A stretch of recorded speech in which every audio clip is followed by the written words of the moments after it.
Good evening and welcome to the reading of The Unseen Winter. Do you hear what I hear in the quiet of winter? Tonight, Chapter 1, The Snow That Wouldn't Fall. Briar's Crossing was the kind of town that counted on winter, the way some people count on morning coffee. Didn't have to be perfect, it just had to arrive. But this year, winter was late. Not fashionably late, unnervingly late. December 12th came and went with grass still showing, rooftops dry, and a sky that felt hollow, like it had forgotten the weight of clouds. 13-year-old Mara Winters felt it first, the wrongness, the quiet, the way the air hovered in a strange in-between state. Not warm, not cold, just waiting.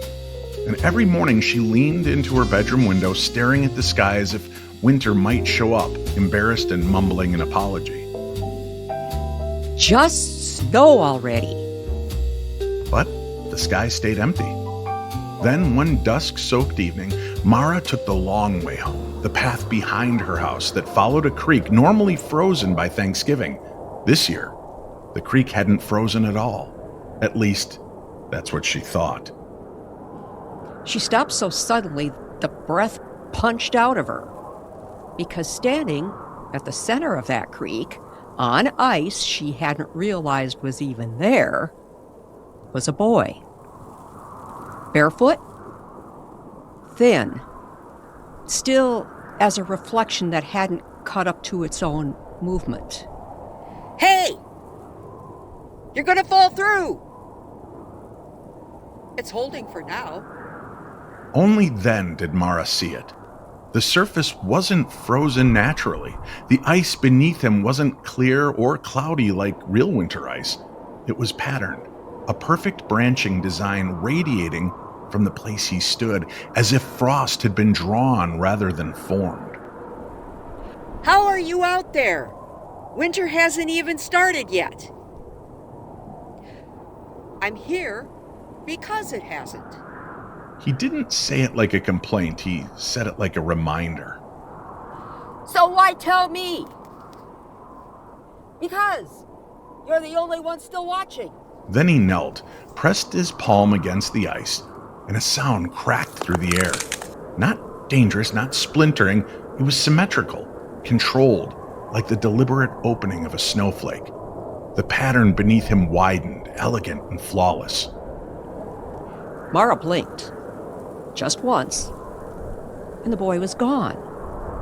Not walked away, not ran, just absent.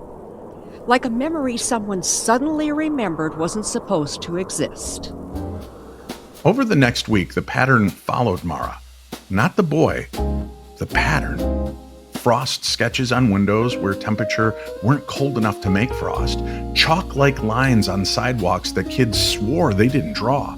Branches and veins on leaves mimicking the same shape she'd seen beneath the boy's feet. Always pointing east, towards the woods. Mara was 13, stubborn, and tired of feeling like winter was a secret everyone knew but her. So she followed. The deeper she walked, the warmer the air felt. Not pleasant warm, wrong warm.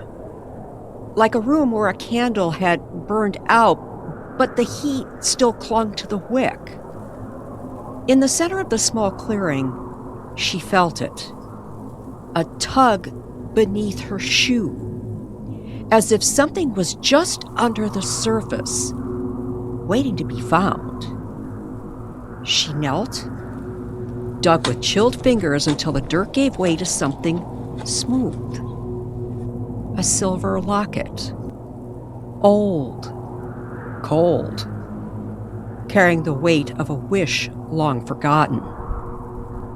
Inside was a dried white flower and a scrap of paper folded into a trembling triangle. He read it aloud, the words thin with time. Let winter stay still, so Grandpa won't leave. A child's plea. the kind that doesn't consider consequences, only loss. But wishes made in grief don't dissolve. Sometimes they root. Sometimes they take hold. Sometimes they stop more than they were meant to stop. It's okay. You can let go now. The clearing exhaled. Not metaphorically. A real gust of cold burst upward from the earth, as if winter itself had been held underwater, and finally broke the surface. Wind rose, branches trembled, and far above clouds thickened with sudden purpose. That night, snow fell. Slow at first, then certain, as if the season had been waiting for permission. Mara stood in her yard watching the world soften under its first snowfall. And then she saw him, the barefoot boy, standing on the creek again. Not on strange ice this time, but on solid, honest winter. Good! He faded gradually, not dissolving into mist, receding like a memory, returning to wherever memories sleep. But something stayed behind. A new pattern in the snow. The same branching frost map she'd followed for days, now rearranging itself in real time, but not pointing east anymore.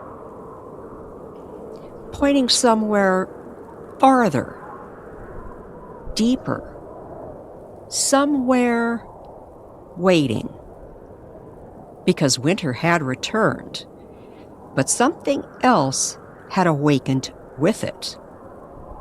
And Mara Winters was no longer watching the sky. The sky and what moved beneath it was watching her. Tune in tomorrow for Chapter 2 of The Unseen Winter. Do you hear what I hear in the quiet of winter?